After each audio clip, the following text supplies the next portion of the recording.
रात के अंधेरे में 5 दोस्त रवि, अंजलि, रोहन, सीमा और विक्रम एक पुरानी हवेली के पास से गुजर रहे थे। हवेली वीरान थी। चारों ओर सूखे पेड़ और टूटी फूटी दीवारें थीं। हल्की हल्की हवा चल रही थी जिससे खिड़कियां डरावनी आवाजें निकाल रही थीं। चलो अंदर चलते हैं, रवि ने हंसते हुए कहा। नहीं, हमें यहां से निकल जाना चाहिए, अंजलि ने घबराई हुई आवाज में कहा। पर बाकी दोस्तों ने उसकी बात अनसुनी कर दी और हवेली के अंदर चले गए। अंधेरा घना था और हर कदम के साथ उनके दिल की धड़कन तेज हो रही थी। अचानक विक्रम ने महसूस किया कि कोई उनके पीछे चल रहा है। उसने मुड़कर देखा पर वहां कोई नहीं था। तुम लोगों को भी ऐसा लग रहा है कि कोई हमें देख रहा है? विक्रम ने धीरे से पूछा। रोहन ने हंसते हुए कहा, अरे डरपोक मत बनो। पर तभी सीमा ने कांपती हुई आवाज में कहा, वो देखो।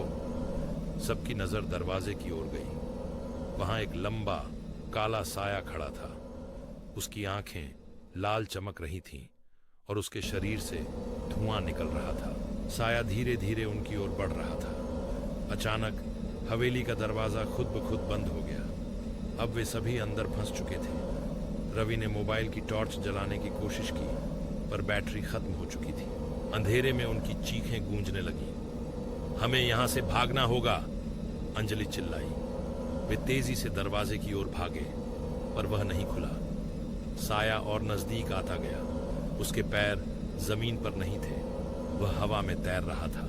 उसने धीरे धीरे हाथ बढ़ाया और रोहन का गला पकड़ लिया। रोहन चीखने लगा पर उसकी आवाज दब गई। कुछ ही सेकंड में वह गायब हो गया। बाकी 4 दोस्त सदमे में थे। रोहन! सीमा रो पड़ी। हमें कुछ करना होगा। विक्रम ने दीवार पर टंगी पुरानी तस्वीरों को देखा। एक तस्वीर में वही साया खड़ा था। तस्वीर के नीचे लिखा था, जो भी इस हवेली में आएगा वह मेरी आत्मा का शिकार बनेगा। अब उन्हें समझ आ चुका था कि वे किस चीज का सामना कर रहे हैं। एक के बाद एक साया उन्हें घेर रहा था। अंधेरे में उनकी चीखें गूंज रही थीं और फिर सब कुछ शांत हो गया। अगली सुबह जब लोग हवेली के पास से गुजरे तो वहां कोई नहीं था। हवेली अब भी खड़ी थी, वैसी ही वीरान, वैसी ही डरावनी, और अंदर दीवार पर एक नई तस्वीर जुड़ चुकी थी। 5 दोस्तों की तस्वीर। अगर आपको यह स्टोरी अच्छी लगी तो हमारे चैनल सब्सक्राइब करें और बेल आइकॉन को भी प्रेस करें। और अब मिलेंगे एक नई स्टोरी के साथ। जब तक के लिए हमें इजाजत दे। अल्लाह हाफिज।